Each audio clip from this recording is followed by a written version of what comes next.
할렐루야!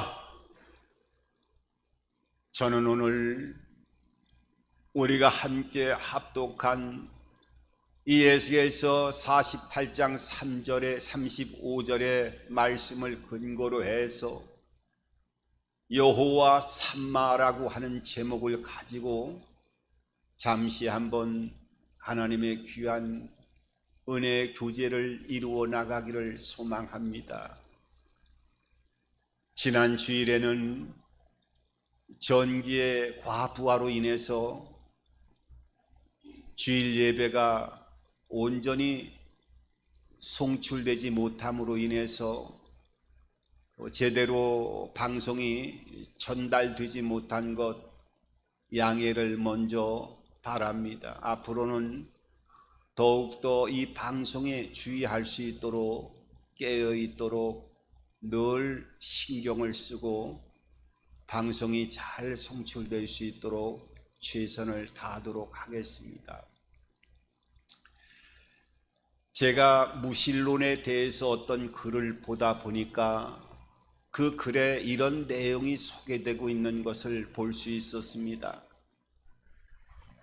한 러시아 장교가 많은 병사들 앞에서 하나님은 없다, 하나님을 본 사람이 있느냐, 너희들 중에 하나님이 본 사람이 있으면 어느 누구도 손을 들고 한번 이야기를 해보라 하면서 무신론, 하나님이 없다라고 하는 유물론을 강조하는 한 장교가 많은 사람들 앞에서 하나님이 없다라고, 하나님이 보이지 않기 때문에 하나님을 본 사람이 있으면 어느 누구든지 말을 하라고 그렇게 선포를 했습니다. 그러니 역시 어떤 사람도 하나님을 본 사람이 없기 때문에 대답을 하는 사람이 없었지요. 그런데 그 중에 한 병사가 나오더니 많은 병사들 앞에서 그런 질문을 했던 이 장교를 향해서 많은 사람들에게 이야기를 선포하는 것이었습니다. 여러분, 오늘 이 무신론, 유물론에 대해서 선포하는 이 장교의 머릿속에 있는 뇌를 여러분들 직접 보신 적이 있습니까? 라고 이야기를 하면서 지금 이 장교의 머릿속에 있는 뇌를 보신 분이 있다고 하면 손을 한번 들어보십시오 하면서 역시 질문을 하는 것이었어요. 역시 대답을 하고 그 질문을 받는 사람이 아무도 없었습니다. 왜냐하면 사람의 뇌는 머릿속에 눈에 보이지 않게 뇌가 숨겨져 있기 때문에 뇌가 보이지 않기 때문이었고, 역시 사람이 눈에 보이지 않는다고 해서 뇌가 없다라고 하는 것은, 우리가 인정할 수 없다고 하는 것은 어느 누구도 다 이해할 수 있는 것입니다.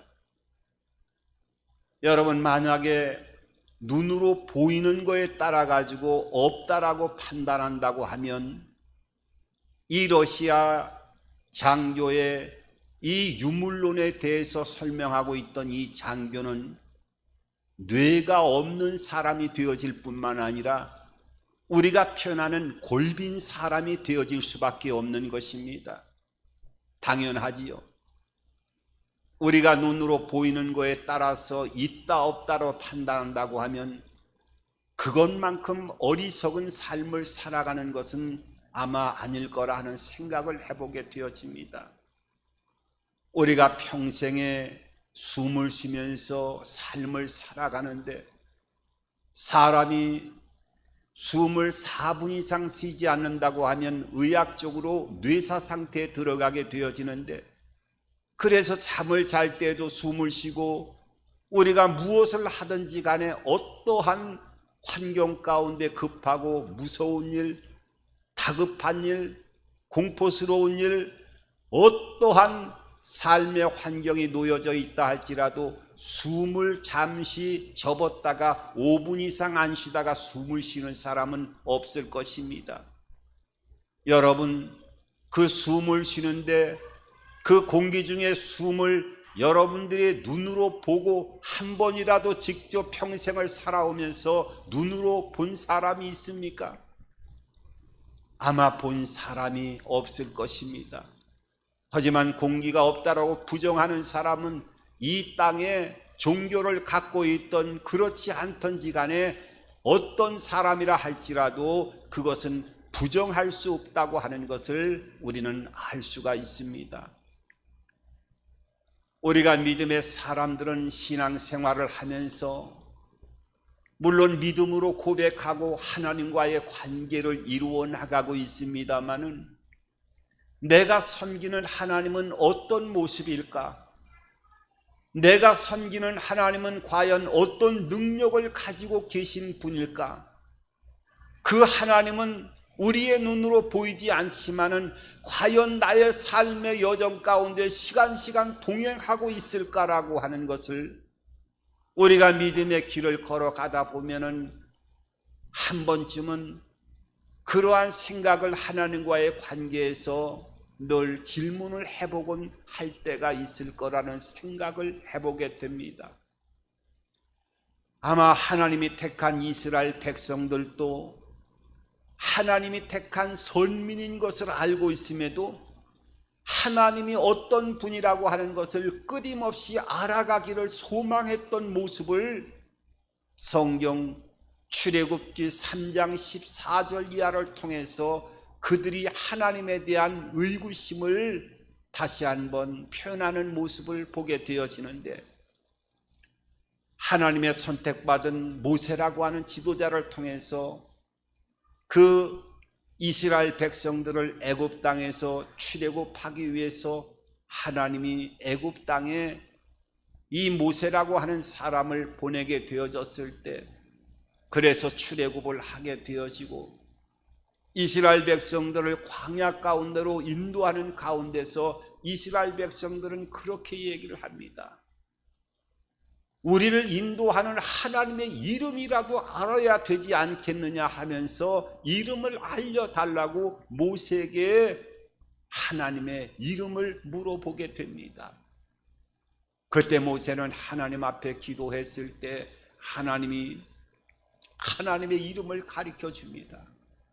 그 이름이 출애굽기 3장 14절에 있는 나는 스스로 있는 자라고 하는 여호와, 원래 이 여호와라고 하는 이름의 본명은 야훼라고 하는 이름이 더 그 본명에 가깝다라고 하시면 될 터인데, 이 여호와라고 번역이 되는 바람에 진짜 본명인 야훼라고 하는 이름이 익숙지 않다 보니까 기독교에서는 여호와라고 하는 이름이 일반적으로 통칭되면서 하나님을 찾을 때 여호와라고 표기하고 여호와라고 하나님을 부르는 우리의 모습을 보게 되어집니다.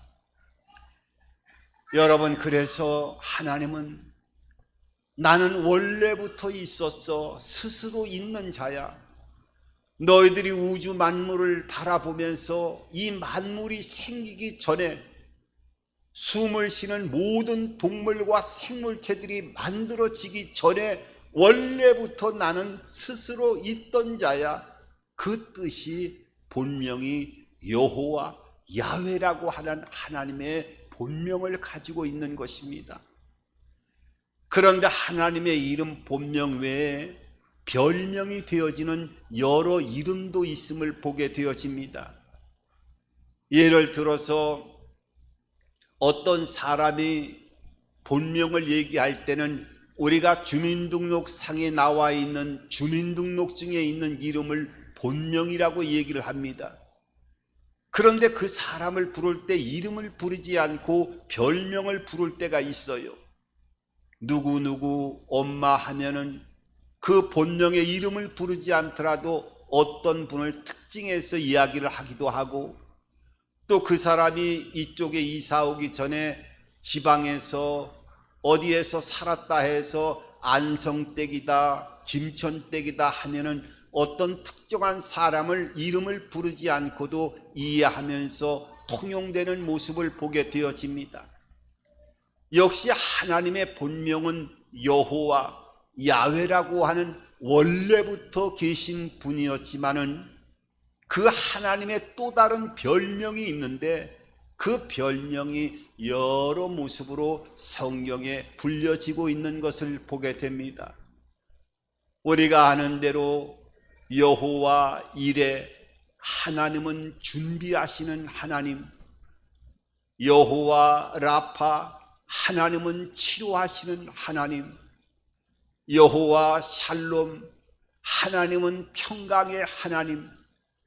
그러니까 하나님의 속성을 가지고 있는 또 다른 별명대로 하나님을 믿게 되어지면 하나님 자신이 갖고 있는 그 속성이 별명대로 나타나게 되어지는데, 치료의 강력한 역사가 나타나서 우리를 만드신 창조주의 그 능력이 하나님의 자녀들에게 흘러 들어가서 어떤 질병이라도 그 질병으로부터 노임을 받는 여호와 라파의 그 은총을 입기도 하고, 하나님을 믿으면 여호와 샬롬, 그 하나님 본체로부터 성령의 내주함으로부터 역사하는, 환경에 구애받지 않는 하늘로부터 내려오는 평안을 소유하는 여호와 샬롬, 하나님의 또 다른 별명대로 그 은혜가 임하는 놀라운 역사를 체험하게 되기도 합니다. 그 별명 중에 오늘 본문을 통해서 말씀하고 있는 이 에스겔 48장 35절에 있는 또 다른 하나님의 별명이 어떤 별명인가 하면은, 오늘 말씀의 제목처럼 여호와 삼마라고 하는 이 하나님의 또 다른 별명을 보게 되어집니다. 여호와 삼마라고 하는 뜻은 어떤 뜻인가 하면, 하나님이 거기에 계시다라고 하는 뜻을 가지고 있어요. 하나님이 거기에 계시다, 하나님이 거기에 계시다, 하나님이 거기에 계시다라고 하는 뜻을 가지고 있습니다. 그럼 하나님이 거기에 계시는데 거기가 어떤 곳인가 하는 것을 우리가 알아야 되겠지요. 그러기 위해서는 오늘 성경 에스겔을 배경으로 하고 있는 이 성경의 내용을 잠시 한번 살펴볼 필요가 있습니다. 오늘 에스겔서는 총 48장으로 되어 있는데 1장부터 32장까지는 하나님이 없다라고 하는 내용의 모습이 32장까지 기록이 되어 있고, 33장부터 마지막 장인 48장까지는 하나님이 계시다라고 하는 내용이 성경에 기록이 되어 있습니다. 그러면은 이스라엘 백성들이 이 1장에서 32장 하나님이 안 계신다,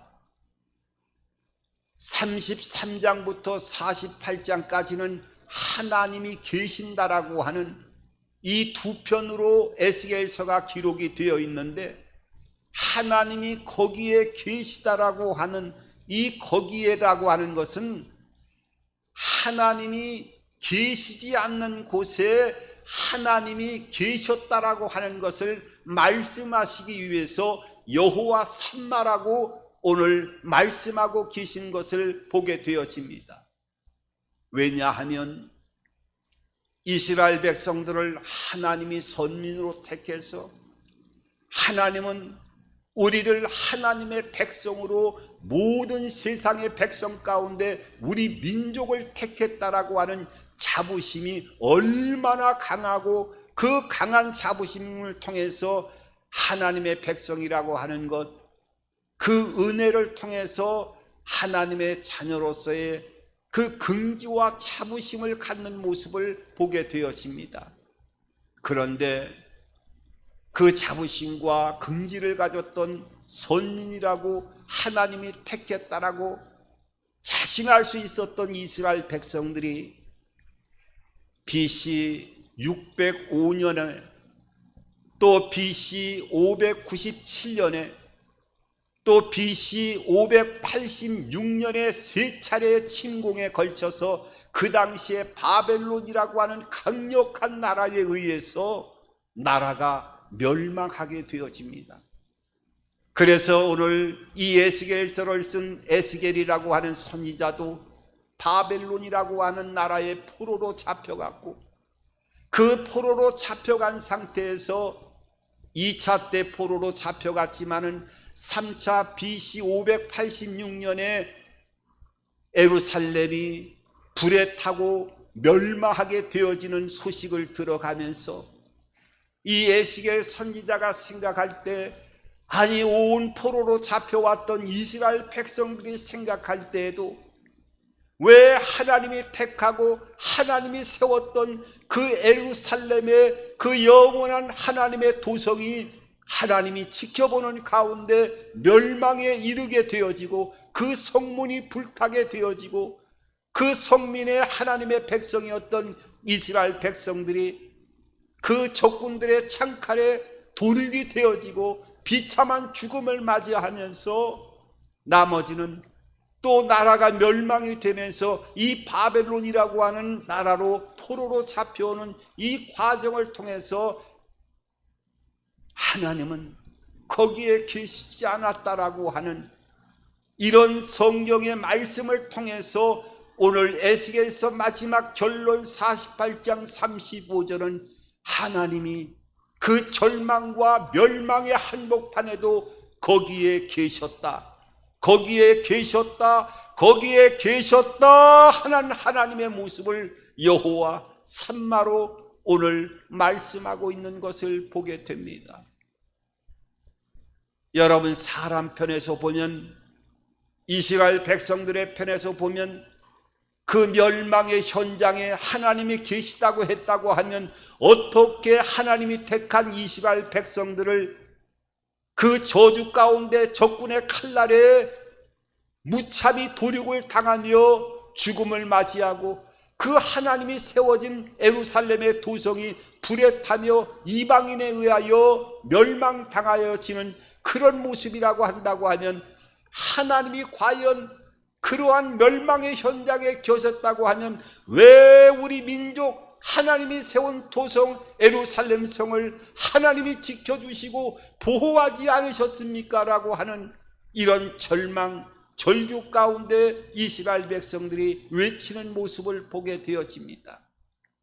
그런데 하나님은요, 너희들이 그런 절망 가운데, 절규 가운데, 고통 가운데 멸망하는 현장에도 나는 거기에 있었다, 나는 거기에 있었다, 나는 거기에 있었다, 여호와 삼마의 하나님의 모습을 말씀하고 있습니다.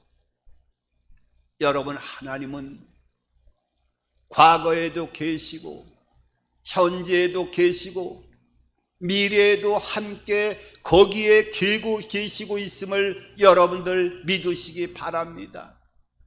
우리가 인생의 길을 살아오면서 나의 과거의 그 절망과 절규 가운데 고통하는 시간들을 통해서 보면 하나님이 그때는 안 계신 것 같아. 하나님은 기도하면 구하고 찾고 두드리는 대로 모든 것들을 다 열려주시고, 구하고 생각하는 것보다 더 넘치도록 하나님께서 역사하시는 분인데, 나의 인생에 지나온 과거의 고통의 시간들을 바라보게 되어지면 하나님이 그때는 계시지 않았던 것 같아 하면서 하나님과의 관계를 때로는 부인할 때가 있음을 보게 되어집니다. 여러분, 그때 하나님이 계시지 않았을까요? 아니지요. 하나님이 계심에도 불구하고 내 자신이 하나님이 계신 것을 알지 못하고 내가 하나님을 떠나버렸기 때문에 하나님이 계시지 않는 것처럼 느껴졌기 때문인 것입니다.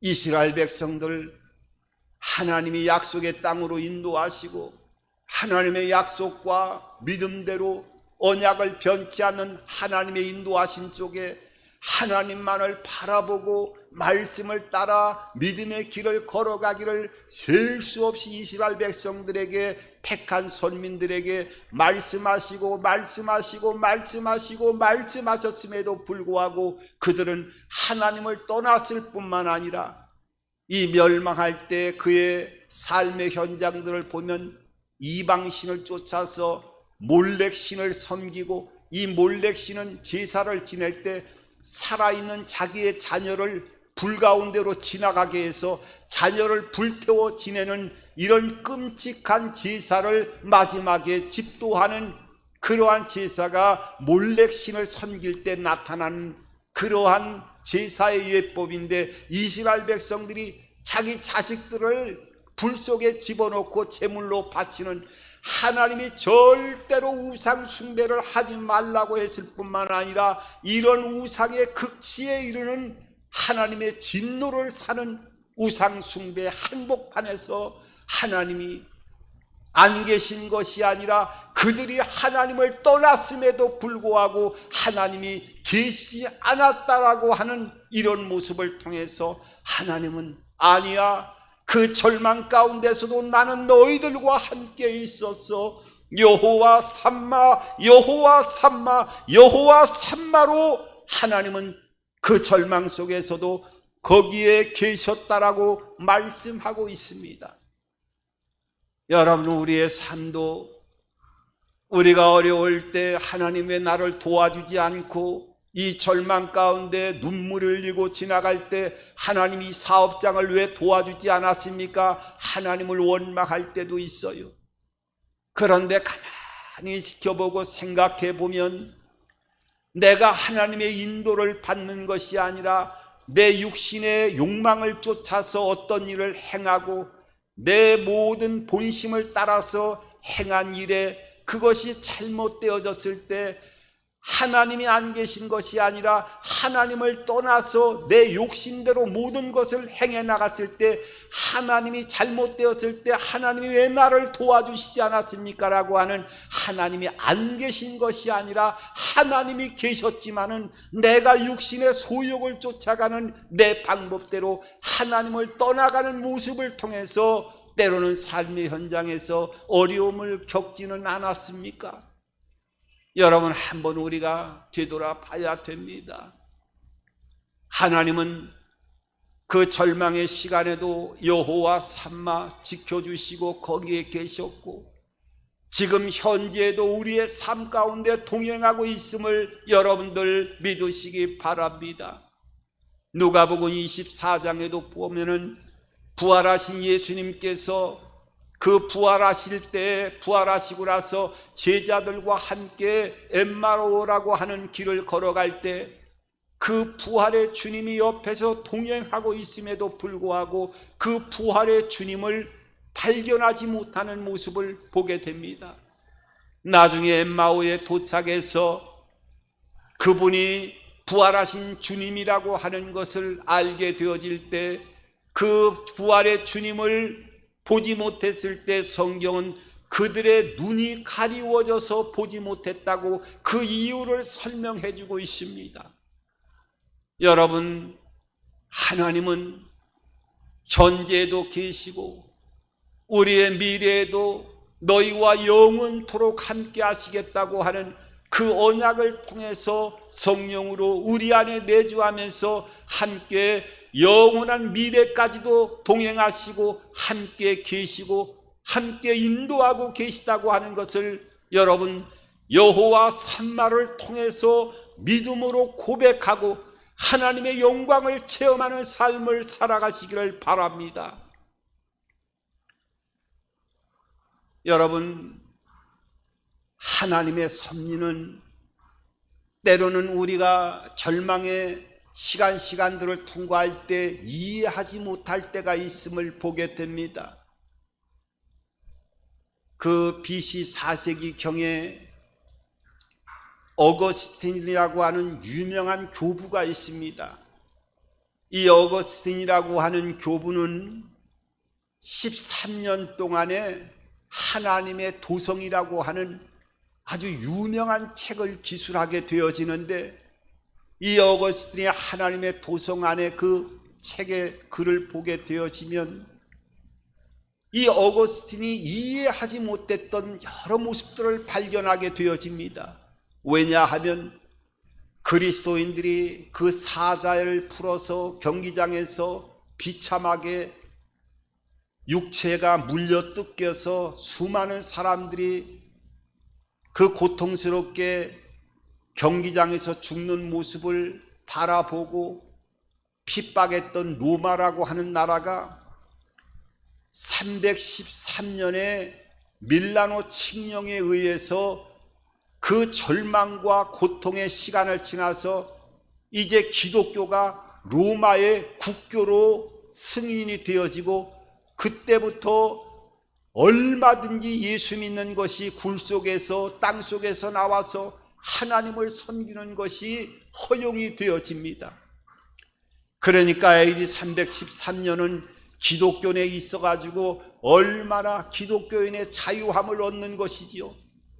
땅 속에서 아니면 예수를 믿는다고 하는 그 말 한마디만 가지고도 원형 경기장에서 끔찍한 사자의 밥이 되어지는 그 절망의 탄압을 받았던 로마에 의해서 그 황제가 바뀌면서 313년에 기독교가 국교로 승인되어지고 이제는 언제부터라도 예수를 믿고 하나님을 섬기는 것이 자유케 되어졌다라고 하는 그 자유야말로 얼마나 하나님의 섭리 안에서 기독교인들에게는 해방이 되었던 날이었습니다.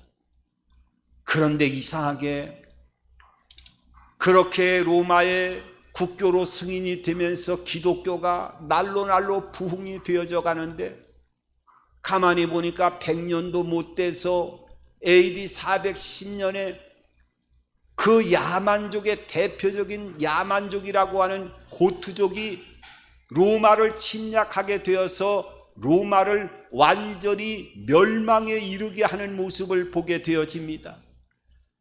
아니 하나님, 이 로마를 통해서 기독교인들이 신앙생활을 자유롭게 해나갈 수 있는 이런 터가 되어지고 그런 하나님의 은혜 가운데 로마가 더욱더 견고하게 세워져 나가야 되는데 어떻게 이 로마라고 하는 나라가 100년도 못 되어서 이 야만적인 고트족에 의해서 멸망을 하게 되어집니까? 도저히 이해할 수가 없습니다라고 생각을 했습니다. 그런데 가만히 보니까 그 로마를 점령했던 고트족들이 기독교인들에 의해서 그 예수 그리스도를 하나님을 섬기게 되어지고 결국은 그 고트족의 본진이었던 게르만족에 의해서 신성 로마 제국이라고 하는 하나님을 섬기는 진정한 대로마 제국이 세워지는 것을 보게 되어집니다. 거기에서 이 어거스틴은 생각을 해보게 됩니다. 하나님의 섭리는 하나님을 섬기는 조그만 로마를 세웠지만은 사람이 알지 못하지만은 하나님의 섭리에 의해서 이 작은 로마를 부수고 큰 집인 신성 로마 제국이라고 하는 나라를 세우는 것은 인간의 섭리로는 이해할 수가 없었지만은 하나님의 섭리 안에서 놀라운 일들이 이루어지는구나 하는 것을 알게 되어지고 하나님의 도성이라고 하는 놀라운 책을 하나님의 섭리 안에서 만들어가는 은혜를 입게 되어집니다. 여러분, 우리가 하나님의 소망 가운데 희망을 가져야 돼요. 빅터 프랭클이라고 하는 사람은 그 2차 세계대전 가운데서 죽음의 수용소인 아우슈비츠에서 그 몇 해 동안 절망적인 죽음과 삶을 왔다 갔다 하면서 결국은 그 아우슈비츠가 소련군에 의해서 해방이 되어졌을 때 목숨을 살리게 되어졌고 정신과 의사로 아주 세계적으로 유명한 사람이 되었는데 이 빅터 프랭클이라고 하는 사람이 그 아우슈비츠 수용소에서 있을 때 거기에 보면은 어느 작곡가의 꿈 이야기를 이야기하는 것을 보게 되어집니다. 거기에 보면은 어느 작곡가가 꿈을 꾸었는데 그 사람들에게 얘기하는 거예요. 내가 어느 날 꿈속에서 어떤 사람이 나타나서 어떤 것인지 물어보라고 얘기해서 그 작곡가가 꿈속에서 그렇게 물어봤다고 합니다. 전쟁이 언제 끝납니까? 라고 물어보니까 그 꿈속에서 나타난 사람이 그렇게 얘기를 하더라는 거예요. 이제 45년 1월 27일에 해방이 된다라고 꿈속에서 작곡가에게 얘기를 해줘서 이 작곡가가 많은 그 동료 수감되어 있는 아우슈비츠에서 그 절망 속에 있는 자기 동료들에게 1월 27일 날 해방이 된다라고 하는 꿈속에 얘기를 해주니까 얼마나 기뻐하고 좋아하는지 몰랐어요. 가만히 날짜를 세어보니까 그 꿈꾼 날짜하고 열흘만 지나가게 되어지면 해방이 된다는 것이었어요. 내 꿈속의 날짜와 시간을 지금 시간을 보니까 열흘만 있으면 해방이 된다라고 하는 꿈 얘기를 들으니까 사람들이 얼마나 희망 가운데 차 있는지, 그 아우슈비츠에서 죽음의 그 절망의 시간을 기다리던 사람들이 다 희망 가운데 벅차올랐어요. 그런데 이 꿈을 알려주었던 이 작곡가는 가만히 생각을 해보니까 열흘 뒤에 해방이 될 것 같으면은 어떤 징조라도 보여야 될 터인데 징조가 전혀 보이지 않으니까 내가 이거 꿈을 잘못 꾼 것이 아닌가 싶어가지고 그 마음속에 절망이 들어오게 되어져요. 그래서 이 꿈을 꾸고 가르쳐줬던 이 작곡가는 그 발진 티푸스라고 하는 질병이 들게 되어지는데, 이 사람이 갑자기 이 발진 티푸스라고 하는 질병에 걸리면서 사망을 하게 되어졌는데, 이 아우슈비츠가 독일의 그 점령에 의해서 해방된 날짜가 1월 27일이었는데 그 하루 전인 26일 날 이 꿈을 꾸고 가르쳐줬던 사람이 죽게 되어졌다고 하는 것을 알게 되면서 사람의 희망이라고 하는 것이 얼마나 중요한 것인가 하는 것을 알려주고 기술하는 것을 보게 되어집니다. 여러분, 성경은 소망의 책이에요. 모든 기적과 약속들이 하나도 예외 없이 하나님의 때를 당해서 다 이루어지고 역사하는 모든 희망이 성경을 통해서 기록하고 있는 것을 보게 됩니다. 여러분, 하나님은 과거에도 계셨고 현재에도 계셨고 미래에도 계시는 분입니다. 이 증거로 예수 그리스도를 우리에게 보내주셨고, 예수 그리스도께서 죽은 지 3일 만에 부활의 몸으로 하늘나라에 올려가셔 하늘 보좌로 올라가실 때도 우리에게 그 과거에도 계시고 현재에도 계시고 미래에도 계시다고 하는 것을 확증시켜 주시기 위해서 성령을 우리들에게 보내주셨습니다. 그 여호와 삼마 하나님은, 거기에 계신 그 하나님은 오늘도 이 시간 여기에 계시고 여호와 삼마 하나님으로 우리와 동행하고 있다고 하는 것을 절대로 잊지 마시고, 어떤 환경에 있다 할지라도 주님과 동행하고 승리하는 삶을 살아가는 저와 여러분들의 인생길이 되어지기를 주님의 이름으로 축원합니다. 주님의 이름으로 축원합니다.